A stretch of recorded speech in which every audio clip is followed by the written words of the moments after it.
Football made simple. Become great at your craft by finding ways to make it simple for those around you.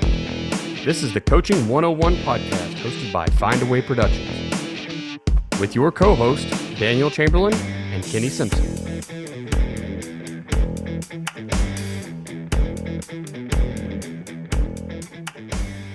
What's up, coaches? It's the Coaching 101 podcast. I am Daniel Chamberlain. That is Kenny Simpson. Coach, it is almost playoff football time. There's a chill in the air. It's actually cold. The guy this morning, it was cold. Mm-hmm. My kids had to wear jackets to school. That's how you know it's finally. This is like real football season.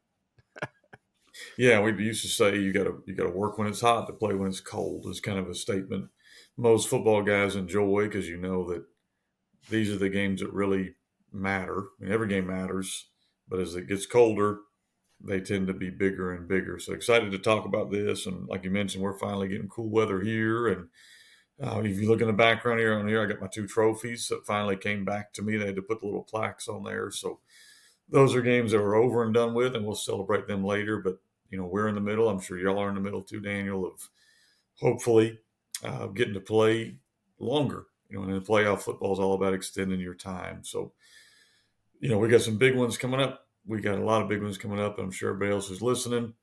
If they're having a good season, we just tell our kids the games get bigger and bigger and bigger as you go. So we're excited about it. Yeah, I got to participate in my first trophy game this week, and I had no idea because I'm with a new team that I don't know all their traditions, but it was Purple Pirates versus Purple Pirates. Very, very strange, but the boys from Bristow came out on top. We have this really sweet trophy that has a giant pirate ship on top. I just thought it was so cool.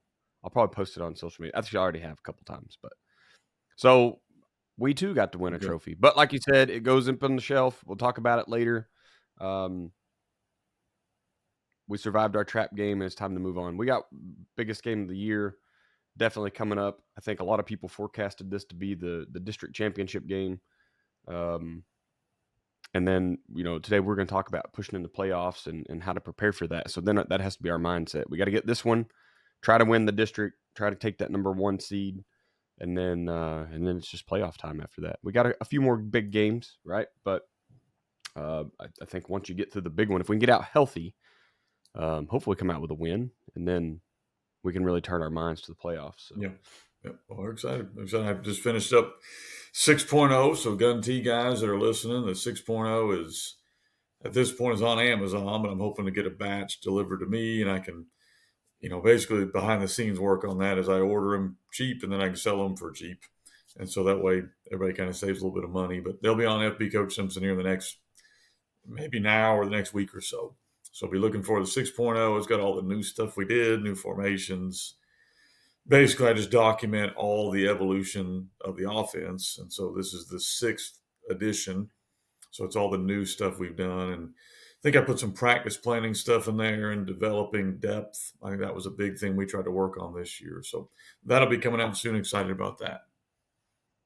That's awesome. I love the practice planning. And I didn't realize how many people need help in practice planning, right? I mean, it seems like it just kind of makes sense to me, but there's a lot of guys out there that don't know how to put that stuff together. So I think it's cool that your books cover that, and give people kind of a look into like what does a good practice. Well, we try to adjust each year. I mean, like you can always get better. You can always get better at practice. You can always get better at this works, this didn't work for us, and you know, I think you've got to be willing to experiment some with that. Like I think sometimes we get into a routine of this is how practice goes, and we feel like we have it. And I think it's more of an art than a science. I think there's kind of some work you got to do. Like this week, we're really, really banged up. You know, we need our kids to play on Friday. So how are we going to prepare them when they really are going to be very limited on the field? And so right. you got to modify what you do. Yep. That's awesome, man. Well, let's real quick, if you want to, give us the quote of the week, and then we'll go in and talk about our sponsors. Yeah, so quote of the week coming out of Team Themes Volume 4. We're going to go with Confucius. Pretty good guy to quote. says it does not matter how slowly you go as long as you do not stop. And that comes from the tenacity chapter. When we talked with our kids, that was one of our words of the week, being tenacious, and the idea of continuing to move forward, even if your pace is different than my pace, continuing to move. And that's what we're trying to preach with our kids. And, that book's got a ton of different ones that go with tenacity. I just pulled that one for it. I love it. That's a good one. Just keep going, right? And Keep moving. that's kind of how the playoffs works. You talked about the games get bigger. You're not going to win in blowouts. You might win by one. You just got to keep winning. So that's awesome. Awesome. Well, Coach, if you will, tell us real quick, how can we simplify football for our players and our coaching staff? What's up, coaches? I want to talk to you for just a few moments about your program. The longer I'm in this profession, the more I understand that efficiency is truly the name of the game. You're talking offense, defense, doesn't matter, right? Eventually, you're going to come down to checking out your efficiency. So I have to ask you, are you doing everything in your program the most efficient way, right? Are you fundraising the most efficient way? Are you representing your players and your program to the public in the best way? Are you planning to build the facilities the most efficient way? If you answered no to any of those, or really even if you answered yes to all of them, and you haven't contacted Mark Bridges at Ace Sports, you're missing a key step. So look, Mark and his team, they are the go-to group for video board and scoreboard installations for your school. They're not just football either. Mark can help you mock up your newest video board for your that new stadium, or maybe even your old stadium, right? That's where Mark and the guys come in. And we're not just buying a flashy thing, right? Yes, it's nice. It's pretty neat to have that big scoreboard, that big video board, but you're also, you're investing back into that program. You're investing into that newest fundraiser. Sure, you can keep selling your discount cards, your beef jerky, hosting pie auctions, whatever it is that you like to do. But let's just be honest with ourselves, guys. We're not making enough money for those big ticket items. For the big ticket items like turf, an indoor facility, that's where you need a big ticket item fundraiser. That's what Ace Sports is offering you today. Guys, I've talked to Mark several times now, right? And it always comes down to big school, small school. Right? Well, of course, the big schools can afford that new video board, but the small schools really can't. It's just not true anymore, man. Your school isn't too small, and I promise. Okay, 1A, 2A schools, it doesn't matter. Mark and the guys, they're helping them out. Contact Mark today at mark.bridges@acesports.com and let him come give you a quote. Let him show you and your administration the plan. Now, really, it's the cheat code, right? Let him show you the cheat code that is fundraising with Ace Sports video boards. Tell him Daniel sent you. This episode is brought to you by Athletic Speed and Movement. At athleticspeedmovement.com, we've taken Del Basquet's 45 years of speed and movement training and put it all in one place just for you. You can get the same training that NFL players have been getting for years, collegiate players have been getting for years, and now high schools across the nation are paying thousands of dollars to bring Del in to install his system, but we've got it online for you. It's time to help your team become faster, not just in the 40, not just their sprint speed, but between the tackles and their cuts while they're chasing down the quarterback. It's time for you to help them become faster everywhere. Jump over to athleticspeedmovement.com. There's an orange button there. Just click it. It says, get the keys to playing faster.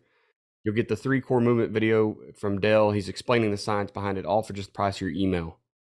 Check it out, athleticspeedmovement.com.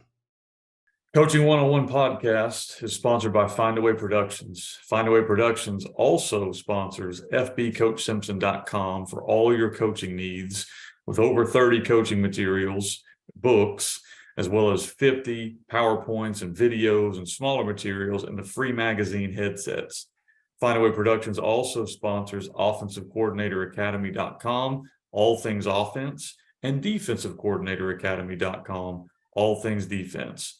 Appreciate that, Coach. You guys listen to those ads. I know that as we get further into season, it seems like the things that we, the sponsors, maybe they kind of mean less. With the season's coming dwindling down for some teams, they're probably not worried about fundraising. But I think that's counterintuitive. You should be thinking about next year now, because it's going to be spring before you know it. It's going to be spring ball, and you're going to be trying to get in line to get up a new scoreboard if you're trying to use Ace Sports, or trying to get the, whatever your new thing is for the year. This is a great time to start just kind of laying that foundation, do the research, and that way when the season does end, you can just jump, 2 feet in and take care of whatever it is you need to get done. Yeah, we're already filling up with our clinics. Like, we've already got 4 or 5 staffs coming to the national clinic, and so it's people are already kind of thinking about what's coming, because hopefully you're making a run right now, but you know that no matter what, you're trying to get better for next year. So like you mentioned, Daniel, be looking at next year. I mean, I know that you got to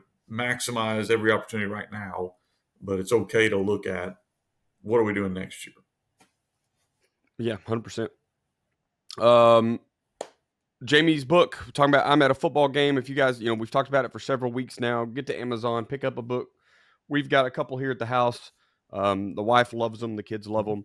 So, pick up the new book. I am at a football game. It's just kind of a seek and find type thing. Can you count flags or jerseys or whatever's in the book? I don't want to give her stuff away. You got to That's buy it to fine. know for sure. And then Team Themes Volume 4. Coach, you talk about y'all are using that this year, right? Yeah, we try Unforced to version? basically do what we're doing that year. So I'm sure next year we'll have a team themes volume 5. Basically we do a word of the week. My coaches rotate it. So I try to provide resources for them. So each book has a video clip that you can play, like a 5-minute video. It's going to have actually 2 videos. It's going to have discussion questions and then quotes. And then it's going to have like an overview. What does this mean? And so we basically base that off what we do with our kids, because I know that during the season, we're all trying to scout and watch film and spend time with our own kids, and you just don't have time. So we're trying to put those books out basically to help coaches. So that's Team Things Volume 4. Of course, there's 3, 2, and 1, very similar type books. Perfect. And then, I like to talk about Headsets Magazine here in the or during the season, because the off season, that's kind of when we write those articles and we get them all published. There's plenty of time now to go back and read them. You're not waiting on the next one to come out. You can go get the entire. I don't. Do you call them volumes? Is Yeah, that what you there's call 4 that? volumes, and so you're looking at probably somewhere around 30 different magazines. It's all digital, and so you can go on there. If you're an O-line guy, I think we try to have an O-line guy in every different volume. So there's ton of O-line stuff in there, and then there's a bunch of other stuff like how to get a job, how to manage your coaches, and then I know Daniel, you wrote several articles too about like leadership. Yeah. No, it's a lot of fun writing those, and it helps you kind of as a coach. It helped me put my thoughts together, right? Because now I'm putting it out to the world forever. The internet doesn't quit. While So we're on that, if you are interested in being a guest writer, we won't be doing that probably till January, but talk to me or Daniel, and we can try to get you hooked up with that. awesome. All right, Coach, let's get into it. So we're talking playoff football, preparing for the playoffs, right? This comes out, should be everybody's week 7, week 8, something like that. So we understand that, you may have your 2 biggest games of the season and you're not worried about playoffs right now. You got to win them to get in, or they're just too big to overlook. I think somebody on staff needs to be having an eye for the future, whether that's how you're doing practice, how much time. I mean, kids' legs are going to be getting pretty Yeah, tired by this point, yeah. right? You've been practicing since we start with 7-on-7 in stinking spring now, it seems like. So we've just extended football season all that time. So someone should be telling you, hey, here's how many miles our players have got this week, and trying to reduce that, even getting into these last couple weeks. But that's really what I want to look at. So, Coach, what is different about playoff football time? Well, I mean, the most obvious thing is it's elimination time. If you get to that point and you're blessed to make the playoffs, you know that every time you walk in a game, that could be it. It could be the end of the season, and so those become really, really big. You may have already had a few of those during the regular season. If so, or if you've had some big games during the regular season, they've probably prepared you for this, but nothing really prepares you for the finality of the season, like losing a playoff game and it's over. I mean, boom, there it goes. And it can be a really great season. And even if you were predicted to lose that playoff game, it still hurts, and so it's Right. just an elimination deal. It's a lot of pressure. Generally, if you make the playoffs, you're going to be playing a lot better teams. So you may have gone through a conference where you had 3 or 4 games on the schedule, maybe more, that you knew you were going to win. Probably at some point in the playoffs, whether that's round 1, 2, whenever that is, you are playing a team that could beat you, or should beat you. And so you're playing better teams that you might not have seen before. And again, the stakes are higher. And so the pressure just kind of mounts a little bit as you go to those moments. For 90% of the teams, if you've made the playoffs, you probably think we've already had a pretty successful season. You may obviously have bigger goals. Like, I'm not saying that your only goal is make the playoffs, but realistically, I'd say 50% of the teams that make the playoffs, that was probably a big goal of theirs, was just to get in. And so a lot of teams, when you get in there, you've already gone 8-2 or 7-3 or 9, whatever you've gone. You've already had a pretty good season. So sometimes, believe it or not, it can be difficult to get a team motivated once you're in the playoffs, especially if you're going in, you've never made it before, and you're a massive underdog. And so there are unique situations there where, as a coach, you've got to keep your kids motivated, which you shouldn't think that would be the case. You're in the playoffs, you're playing for your life. It should naturally happen. That's not always the case. It's not always the case. Sometimes you get teams that are just happy they made it there, or they got a really tough draw and they're playing somebody who's significantly better than them. So there can be times you got to get your kids motivated. Hey, we're here. We got an opportunity as much as anybody else in the state. Let's take advantage of that opportunity. Daniel, you mentioned it before we started this question. If you've not organized your practices early on, you may have some kids that are dead and ready to be done. You made the playoffs, but they're exhausted mentally, they're exhausted physically, and while they don't want to lose, they're okay to lose because they're exhausted. And so that's something that hopefully you've taken care of on the front end with your scheduling and keeping your kids kind of as fresh as possible. You can't keep them fresh because the games are tough. How fresh can we keep them to get them ready to go for those big moments? For seniors, this can be a really emotional time. They know that their days are winding down. Whenever that comes, it could be hoisting a trophy at the end of the year, or it could be losing a playoff game. But at some point, they're aware I'm never going to play again, and it doesn't really hit until the game's over and they've lost. And those Right. moments are very emotional. They're very difficult, especially if they're in the playoffs. It seems they almost raise up if they happen during the playoffs. And so the emotion of the game is very different for coaches as well. As a coach, you've worked really hard. You're now finally in the playoffs. You've got an opportunity to make a run. It can be tough not to put a ton more stress on yourself in these moments, in these games, especially if the game's a close game. They can be really, really emotional. Okay. Matchups are very different. You get in the playoffs, usually in a conference, you've probably played teams that you play every year or you play most years. You know kind of what this team's going to do. You see this team all the time. You get in the playoffs, and all of a sudden you're playing a team from a different part of the state that runs a different brand of football. And it's tough to get prepared for that because you've never seen it. Arkansas, you go down in the South and play football, you're going to see man zero and real physical football. You go out west and play football, you're going to see really good offenses, and that's kind of where their primarily focus is. You come over to the Northeast, is usually really good defensive football. And so each area of the state kind of has its own brand. But in the playoffs, you're in the East and you go west and play a team that's very different. You go down south and play a team very different. I'd imagine most states are probably similar. At some point, you're going to play a team you may have not seen five wide all year, and here it is. You may not have seen flexbone all year, here it is. You might not have seen man zero, here it is. So you're going to see those unfamiliar things, and you're going to see upsets because the matchups play in the favor of a team. That's why you see Harding University winning a D2 national title because these teams have never seen flexbone, and bam, you're getting it in the playoffs. And so it's really tough to prepare for something you've never seen in a week against a good team. So that can play a huge, huge role in the playoffs is the way the matchup goes. Are you matched up with a team that, man, we haven't defended the pass really well and no one's exposed us, and now we're playing an air raid team? Or we don't really defend the run really well, and here comes single wing. So matchups and unfamiliar teams are going to play a giant role in the playoffs, I think.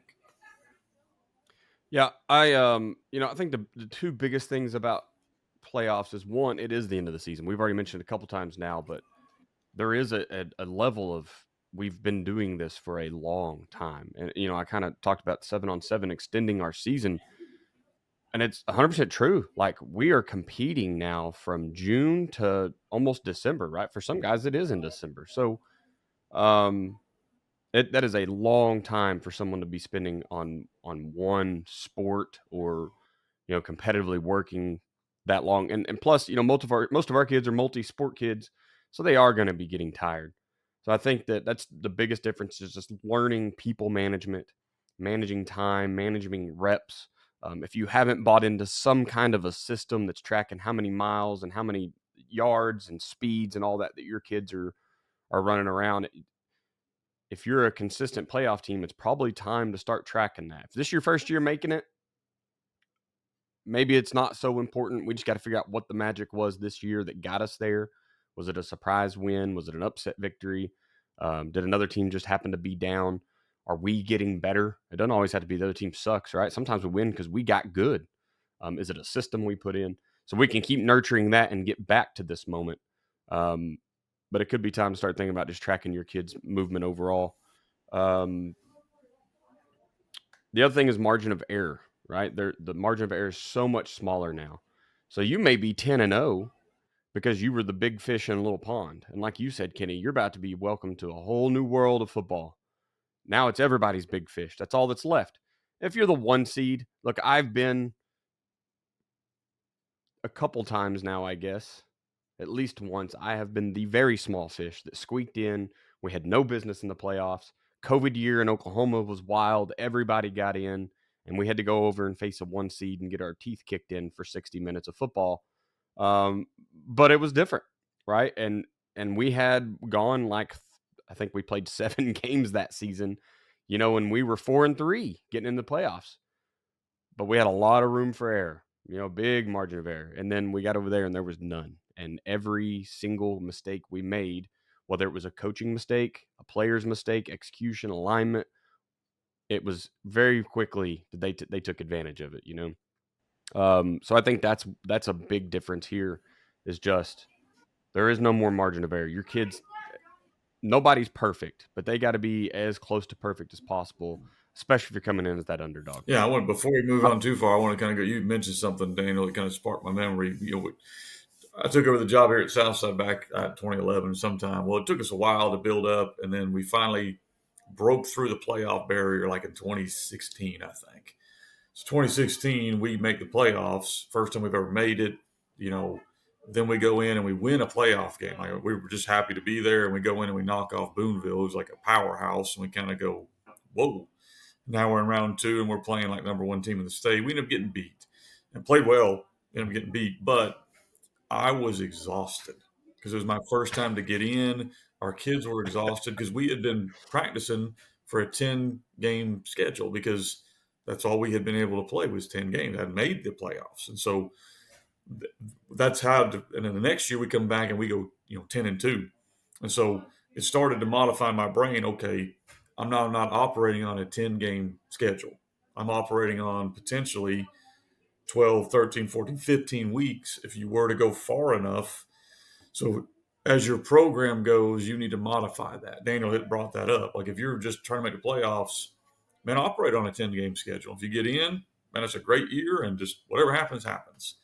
But if you yeah. are at the point in your program's evolution where it's kind of expected to make the playoffs, you need to be very careful how you practice. And Daniel brought that up, and that's a great point of we can't avoid injuries. And guys, we played 2 games the last 2 weeks where we mercy ruled the team at halftime.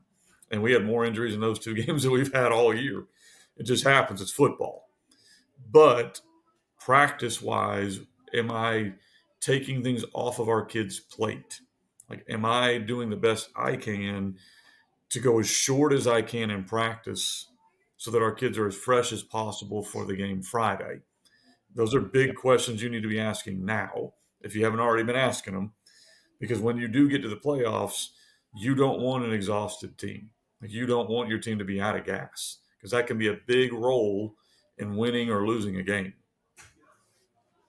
Kenny, it doesn't seem like it was that long ago we were talking about preseason football and what are you doing with your non-district games and all that, right? And that I know sometimes it's the podcast evolves as we move along and as our seasons kind of shake out, but you go back and listen to that episode and we're kind of talking the same stuff, right? Where are you at as a program? Do you need to win those 3 or can you go out and perform and execute in those 3 and just get a look at what your team is? And that's kind of where we're at now. Now we're talking about the other end of the year, the other end of the season. And hopefully whatever your preseason ideas were matching where you're at now. Obviously, Kenny, you expected to make the playoffs because that's y'all made the tradition now, right? You're going to go in and make some noise. And I think for you that has happened. There's some teams out there that thought they were going to get in and maybe they're not. And there's some teams out there that they started this year with like every win matters because we just need it to. We're trying to go 6-4 this year or whatever. We better win those preseason. And now they've snuck in the playoffs. So, um, it is a you've got to have that forward thinking. Where is this going? What are we actually capable of? When you look at that schedule, can we get in the playoffs? And hopefully you're planning that way back when. Hopefully, even then, you're not having to fight out every single win down to the last whistle, and your starters can never get rest, right? We'll push into question 2 here. So, why do we change our focus once we reach that postseason? So, as coaches, we've been doing things a certain way. It's been successful for 10 games or 8 out of 10 or what enough that we're getting the playoffs. So, why do we have to kind of switch that focus? Well, I mean, obvious thing is we mentioned a bunch of the stakes are up. I mean, like everything is kind of heightened when you're in the playoffs. We've mentioned a bunch of that already, so I won't rehash a ton of that. You got all the better teams and the elimination, all that stuff kind of comes into effect, and you have to consider all of that stuff. I think the second thing you got to consider is at this point, if you don't know how to tackle, you're not really going to teach them how to tackle week 11. Like, I'm not saying like you don't need to do tackle drills. I'm just suggesting maybe you don't need to do 10 minutes of it. Like, that might be something you can brush on real quickly during your individual and move, because that's something I would hope at this point you've hit enough that your kids know how to tackle, and or they know how to down block. I mean, we're not going to not down block, but we might not go 10 minutes of it. We might go 5 minutes of it. Like, is there things that we can dial back in the technique deals? Because at this point, we've either taught the technique or we haven't. I'm not saying you shouldn't run any of it, but I am saying that can we steal time from technique and put it more towards scheme? Our practices tend to shift more from less individual to more team as the season kind of goes along. Preseason, a lot more individual, not as much team. Mid-season, pretty balanced. As you get towards those week 8, 9, 10 playoff games, less individual, more team, because you're working more technical type things within your team. You might work on a new shift or a new trade or a new coverage or a new whatever, or something you already have, but you're trying to implement that into the game plan. So you're going to need more time in team for that to work. You got to take it from somewhere. And so usually you're going to take stuff away from some technique and put it more towards team or scheme type stuff. Okay. Adjustments are big. I mentioned it earlier. You're probably playing a team you're unfamiliar with. So probably be a lot more in the game plan if you're playing a team that you've not seen before, or they're a better team and you've got to give them multiple looks. So we're playing a really big game this week, for control of our conference. They have a super great defensive end. So we're working all the different versions of shifts and trades to go away from that guy because he's really good. Like, if we shift and he follows it, what are we going to do? What if we just shift this guy? What can we do to make sure that guy doesn't ruin our game plan? And you're going to see those as you get in the playoffs. That's what we're spending a lot of time on. Well, that's got to come from somewhere. So we cut out 5 minutes of individual to kind of work a 5-minute movement type period. It's not that we're inventing new things. It's just this is a part of our offense we're going to highlight. Okay, defensively, we took out 5 minutes of Indy so we can do 5 extra minutes of alignment, because this team runs a tons of different formations at you. So we got to get lined up correctly, and they do it fast. So we need a 5-minute period of get lined up. So you're going to kind of pull stuff away from technique and put it towards there, because you're playing a team that you might be unfamiliar with that's running different stuff. And so to me, you got to be willing to make those adjustments. Okay. The third thing, to me, in season, you're looking to win games. Of course, you got to make the playoffs, and ultimately the goal is to win. But you're also looking to improve parts of your team. Like, you're looking to, work with on this pass concept, or you're working, hey, we need to go ahead and see what this kid can do, or what can we do in our defense if we go 0, or what are these different things we want to try to improve in. So you're going to have some games, you hope, where you're either up or down, and you're getting a chance to work things that you're trying to improve. You're trying to win games, but you're also trying to improve areas you're weak in. As you get into the playoffs, or you get into these championship type games, whatever you're in right now, I'm trying to hide deficiencies now. Like at this point, I already kind of know what we can do and what we can't do. So I'm trying to hide deficiencies and highlight what we're good at. Where early on in the season, we might have been doing things that we're not naturally good at to try to get better at it because we might need that down the road. I hope that makes sense. We get in the playoffs, so Yeah. at this point, we know we can't. So hide it Right. and do what you can do.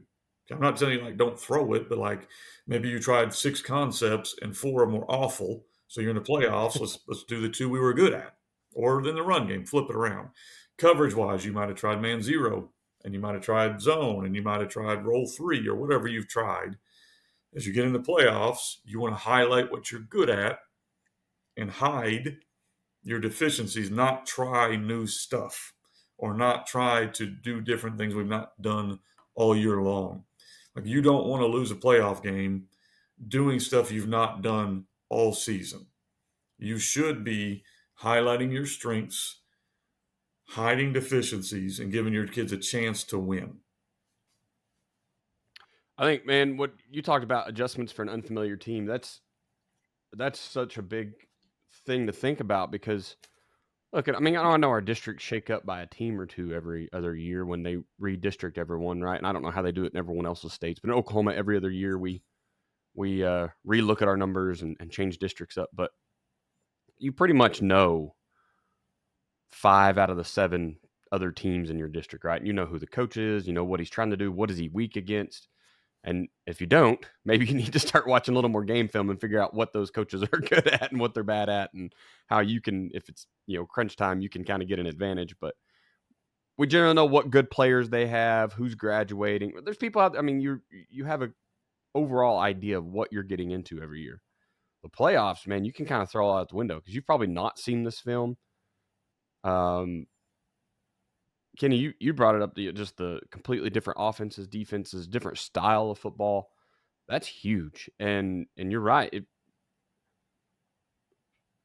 At the beginning of the season, you're really planning your scheme to beat 2 or 3 really good teams on your schedule, right? So you may be playing, I don't know, maybe it is cover 3 because nobody in your area throws the ball. So cover 3 helps you there, but it's also a good run fit. And now, like you said, you may get your first 5 wide and it's just empty and air raid offense. Here we are. And so is your cover 3 going to hold up to that? Okay. So, I mean, that's wild to me. It's just how drastically it changes just over 1 week. Like, okay, we got in, we know who we're paired with. And now we've never seen anything like that before. So that's pretty neat. So just the ability of coaches to focus on watching that film to gain an advantage to where, the film we've been watching for 7 weeks in district play, we've been watching it for 2-3 years, unless you're a new coach or just new to the area or whatever, but we kind of know what we're getting. So we're a little more player based, right? Who are they trying to get the ball to? Which kid is going to beat us? And now it's like, we got to watch the whole scheme. What are they doing? How does it pair up with what we're doing? Whether it's offense or defensive side of the ball. And then along with everything else, I think that when you start talking dropping some of your technique time, that's probably something you've been doing throughout the year anyway, right? You get into week 6, 7, 8, 9, 10. You're probably not that your indie time should go away. I think your everyday drills should be there every day. There's a reason why they're called everyday drills, right? They should never go away. It don't matter if you're, going in the state championship game. If your everyday drills should be there every time. But you're right. We probably should be shortening that individual time. Kenny, I love your concept of practice with the big, little, big idea, right? We come together as a team. We look at the new thing we're doing, and now we go practice it into little pieces. You use the pods, which I'm still fascinated by. I just think it makes so much sense. But, man, you got to get rid of coach egos because to send your tight ends over to the O-line coach to learn how to down block, there's some tight end coaches out there that would be ego would not let them let their guy go, right? And then coming back together at the end and finished up a team. So I think, if you can just come together as a team and do it all, that's great. Maybe you're adjusting your schedule a little bit because it's just less time focused. I know a lot of focus on the individual drills. A lot of successful teams around here, they just shorten practice We altogether, do too. right? You're going out and what's the pretty common around here is 23 5-minute periods, right? Everything is on 5-minute blocks. You can have a 15-minute team period, but it's just 3 of those 5-minute blocks. And then they may shorten that down to 4 minutes or 3-minute periods. So you're just getting kind of the meat and potatoes better be in that drill that you're going to do because we're taking, well, 2/5 of your time away, and you still have to go out and execute, your practice plan. So, um, hopefully, you as a coach have refined, even if you're not removing stuff, a full section of the practice from your schedule. You need to have refined what you're doing and go out and be able to coach what you're seeing on the field really quickly. We'll jump into the last question here, and it's how do we prepare our team differently for a playoff game? So we've mentioned that it is elimination time. There is so much more at stake here. Once again, if you're a team that has had to play 4 elimination games to get into the playoffs, then you already know what this is about. You're not changing anything, right? But if you're a team that was a heavy front load and you had it easier in the back end of your schedule, or you just won enough games up front that the last couple mattered but didn't matter as much, they were more seeding games versus elimination games, you may be changing the way you're looking at football altogether, right? So how are ways that we prepare our team differently for playoff games? Well, I think as a coach, you look at like which kids have the best composure because those are going to be the guys that are going to perform the best in the biggest games. It's unfair to think if your quarterback is falling apart in big games that all of a sudden in a playoff game he's going to play well. Like it's not going to happen. You probably know as you're rolling into these games which kids are your guys that you're going to lean on in the biggest moments. Hopefully, you've learned that through the season.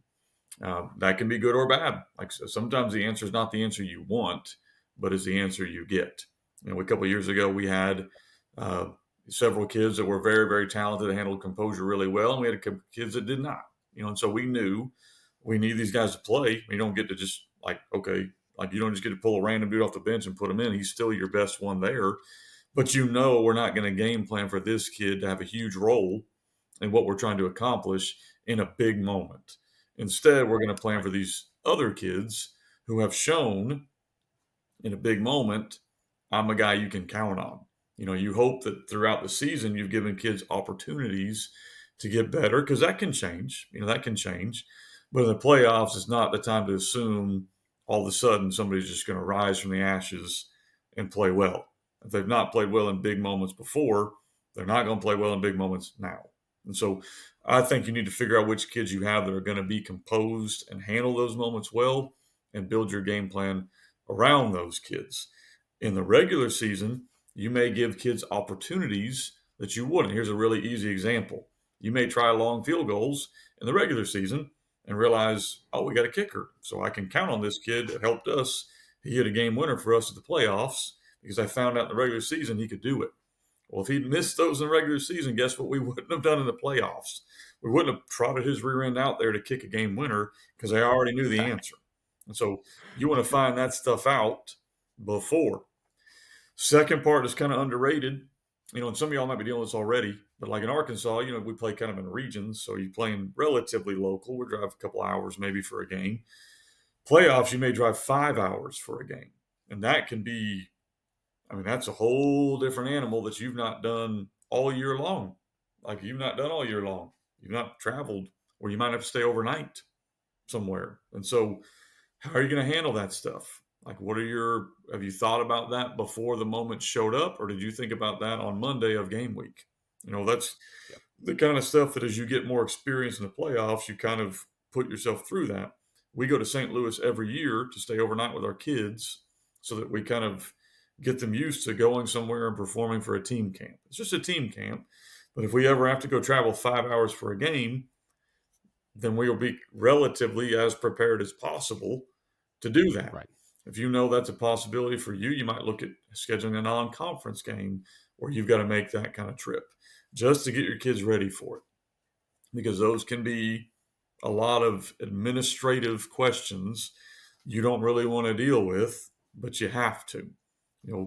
Mentioned the first year we made the playoffs. I'm just excited to be in the playoffs. When we played Boonville, we don't know much about Arkansas. We're on the east side of the state. They're on the west side of the state. There's not really a good way to get there. So that's 4.5 hours. So that was our first experience. So I've got to prepare for leaving at 8 a.m., stopping halfway and eating, getting warmed up, playing the game, and then we had to charter buses because we got home at like 3 a.m. And so all of that's going on, and in the middle of that, you're trying to prepare to play a game. So there's a lot of those random things that kind of get kicked your way. Be thinking about that now, or have guys on your staff that can help you with that now, because I wanted to be preparing to win the game, not spending 6 or 7 hours during that week with travel plans. So be ready, because if you don't have something designated to do that, it's going to fall on you. Next point I've got on here is just enjoy the moment. You've worked really hard to get in the playoffs. Like, we've worked really hard. We're about to play a game.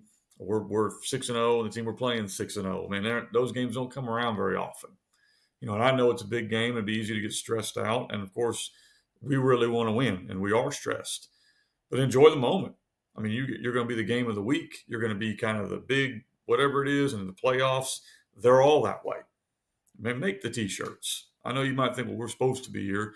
Who cares? Make them shirts that say playoffs, whatever year you're in, because they earn that right, and enjoy that moment. Enjoy the pep rally. Let the kids have fun, because at the end of the day, this is a game. This is a game that really ultimately you get a trophy, and it sits up on a shelf, and that's it. So don't lose your mind or lose a relationship over a game because you're stressing out so much. Let the kids enjoy the moment, okay, but have fun with it. We're big on like reviewing stuff we've done from the season. I don't like pulling new stuff out. So hopefully throughout the season, we've done all this stuff, offense, defense, special teams, whatever it is, and we can pull that out for a playoff game. Hey guys, remember when we went, whatever coverage and whatever front? Well, that's what we're going to kind of base out of this year. This is the blitzes we like that we've been doing all year against this team. On offense, like I already mentioned, we're going to run shifts, we're going to run movements, we're going to run trades, but our plays are not going to change. Or we may change our RPO, but it's something we've already done. And so you shouldn't be putting new stuff in. You should be pulling from stuff they've already done, because there's already so much the kids have to prepare for. You don't want to be adding more to their plate with making them learn a new technique or something that's different. Okay. The last thing I've got on this is, generally in these playoff type games or big games, however you want to categorize this, special teams takes a huge role. That to me, that becomes a very big part of really any close game, but in the playoffs, a really big part of the game. If your kicking game has not been good and you've not really worked hard to improve it, you will get exposed in these type of games. If your return game has not been good, you can get exposed in these types of games. And so to me, the hidden yardage aspect of special teams, or the not as hidden ability to make field goals, extra points, punt the ball, that's going to show up big time in these games. It could be really close. Having to go 80 yards versus 50 yards, it's a big difference. And so some of y'all there's nothing you can do to fix it, but I hope that you've been putting time into special teams, even in games that you really didn't need them, because you need them now. Now is when those games will matter. I mentioned it last year. We won a game because we kicked 2 field goals, including one as the clock expired. We also punted the ball really, really well. That's probably a big reason we won the game. And there will be games that are going to come down to that. Do you have the ability to make those plays? The special teams aspect, you talk about hidden yards, and that's obviously, I did the Sulphur Strong clinic this spring. Now we get to go play those guys, so that's going to be fun. But we had a guy on, and he was talking special teams and how he located every kick and just took advantage of space. And it's like looking at the defense. Where am I going to throw the ball, but with this kicker? And I think that is so important. You talk about guys that are just big coverage teams, right? And they always look good on special teams. There's guys out there that don't spend any time on special teams, and they do lose those hidden yards So, Ken, you make a really good point. Don't lose a game because you're giving up 15 yards on every punt return when you could be stifling them for nothing, right? If they're going to leave giant voids in their kickoff return team, put the ball there. Give yourself a chance to go down and steal possession.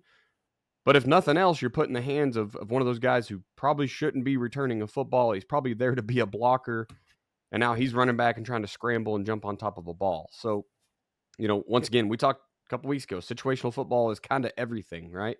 And special teams is no different. Like, take advantage of the situational special teams situations. When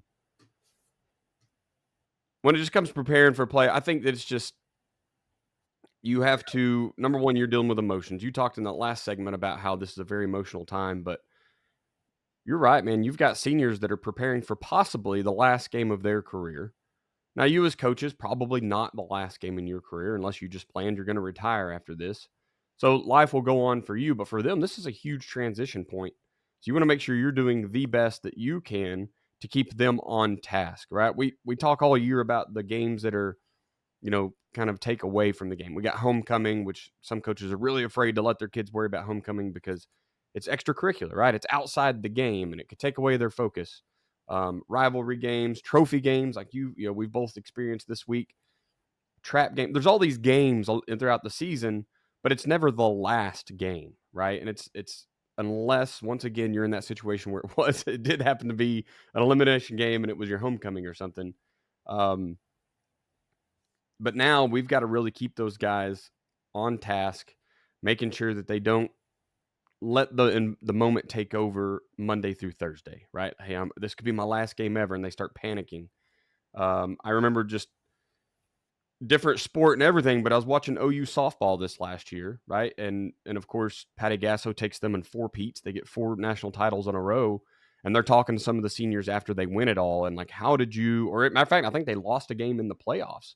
Of course, they have a double elimination, and we're just like, what do you do now? And it was, well, of course, this is scary. We've just lost one of our last 2 losses. we're down on our chips. But they basically just said, you just go back to work and it's just the next play. It's just the next game. It's the next practice. You can't look at things any differently. And I think that's such a big mentality to push to your kids. This isn't the end of your life. We have to focus on, let's go make it not the last game, but you've got to keep them focused throughout the week. So I think that's really big.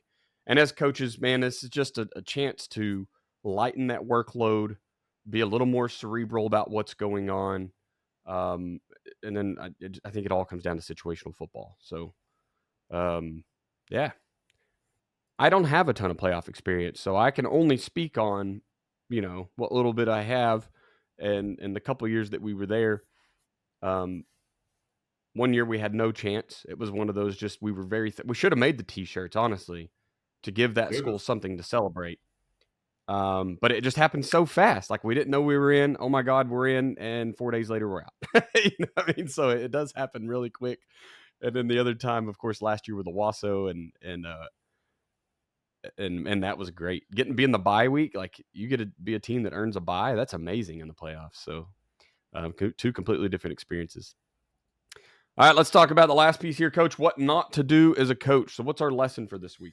Yeah, I think we kind of have hit on it a little bit, but to think that you're doing something more than coaching a game, I think that, like, don't get me wrong, I think the coach's job is so much bigger than winning and losing. Like, I think that matters, and if you don't win, they do tend to fire you. That's part of what we signed on for. But ultimately, when all things are said and done, this is a game. And these kids will eventually leave you, whether you're hoisting a trophy at the end of the year or you're one of the 99% of everybody else that ends on a loss or doesn't even make the playoffs. These kids are going to leave. And have you prepared them and done more for them to help them be ready for when that moment comes, as opposed to putting all your eggs in the basket of winning and losing a game? I think that that's something we talk about as coaches a lot, but we don't always necessarily live. Like, have we prepared our kids to move on to the next thing? Have we told them that, hey, we love you no matter what happens here? We talk to our kids about every big game. Like, if you lose, it's a game. Like, you're more important than winning or losing this game. We've got kids we've had to sit out of games that are in tears because we're not letting them play because it's detrimental to their health. And we got to understand, hey, my job is to protect you more than to win a Yeah. freaking football game. And so when you get in these moments, don't get me wrong, you're going to see me on the sideline. I'll be as fiery as anybody in the stadium, as fiery as anybody in the stadium. But ultimately, this is a game. Don't act like an idiot and embarrass your family or ruin a relationship with a kid or make your school look awful for a game, because that's what this is. We are here to mold the next generation, to help them learn how to handle hard situations. And sometimes, unless you're the 1% that wins it all, your season's going to end in a hard situation. I don't like to be the bearer of bad news, but unless you win a state championship, you're going to end on a bad note. How do you handle that? And how you handle that will determine a lot of how your kids handle that. And so remember that as you get into these big games. Got to lead by example. It's a great point, Coach. All right, man. Let's talk about some sponsors and get out of here. Number one, if you didn't listen to the ads, go back and listen to them. They're going to tell the story better than we can tell it right now in our little snippets. Go talk to Mark and the guys over at Ace Sports. If you haven't gone to fbcoachsimpson.com and looked at all the gun tee stuff and all the situational stuff, all of the workbooks, the team themes, Coach has really put together kind of a one-stop shop for coaching needs there. And I think that's actually a wonderful place to go look and see maybe where you're lacking. Maybe you don't even know what you're missing, right? You don't know what you don't know. So it's a great chance to go there and browse and kind of see what can help you win.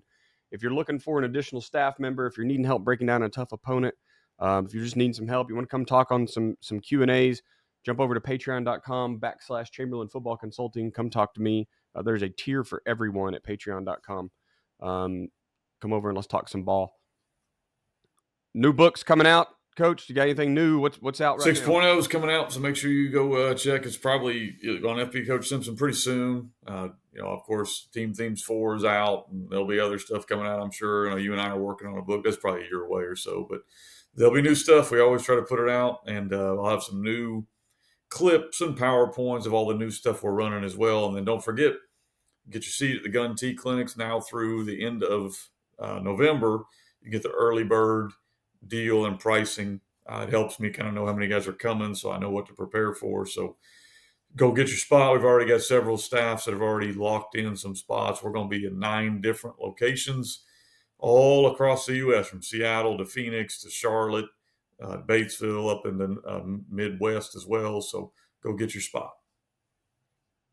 I got to try to make the Boston one this year. That's our favorite city to visit. We don't like cities because we're country people, but old country bumpkins. But we do like to go to Boston. I've gone every year, and that's one of the reasons I've taken my daughter, my son. I'm trying to take my wife to this one so that they can all experience. We love Boston. Maybe putting Coach Chamberlain and family on some seats. We'll see. Social media wise, you can find me at Coach Chambo OK on Twitter/X. You can email me at chamberlainfootballconsulting@gmail.com. There is a chamberlainfootballconsulting.com. I don't know what's there right now. It is constantly a work in progress because I'm not an internet website developer. I don't know. It seems easy until you get in there. And then, of course, over at Patreon, you can check out my YouTube as well at Coach Chambo OK. Coach Simpson at FB Coach Simpson on Twitter/X. FBCoachSimpson@gmail.com is his email. You can also go to FBCoachSimpson.com. And then his YouTube, you can just Google, look up YouTube and Kenny Simpson. I think it's a little bit different name, but shouldn't be hard to find. The podcast is at Coaching 101 Pod on Twitter and X.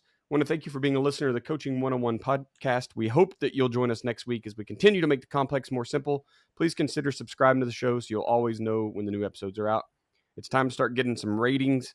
If you could give us a 5-star rating. If we didn't earn it, email us, let us know why. We'll see if we can improve upon that so we can earn that 5-star rating from you. It just helps us rise in the algorithms of all of the shows that are out there on the podcast carriers, and we want to be able to help more coaches.